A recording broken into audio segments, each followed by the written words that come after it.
Another supermarket which I've used was that Zinglong, but there's a green plaque there, and it says, "Here in the former Turks Head Tavern, Dr. Samuel Johnson and Joshua Reynolds founded the club." It was known, well, I think it was known as the Literary Club, but they're saying the club in 1764.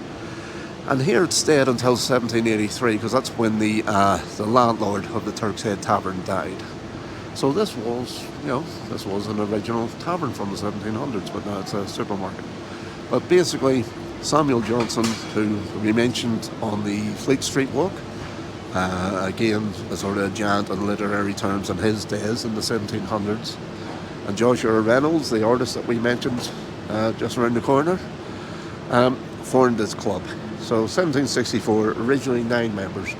By 1780, it had sort of expanded several times, and by 1780, it had 40 members, and then they basically had the cap. But the idea was, you get people who are at the top of their field, be it artists, writers, politicians, anybody that was science, anybody that was at the top of their field, and you get them all together and they talk and discuss, and in that way everybody learns more, and hopefully, things develop and improve through discussion.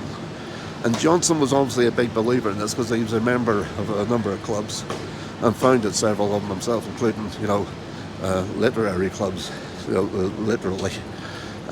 This one seems to have been developed more into a broader spectrum of interests, but that seems to have been Johnson's way.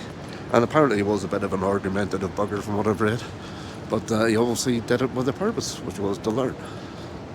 And let's face it, isn't that the basis of a lot of our political establishment in theory?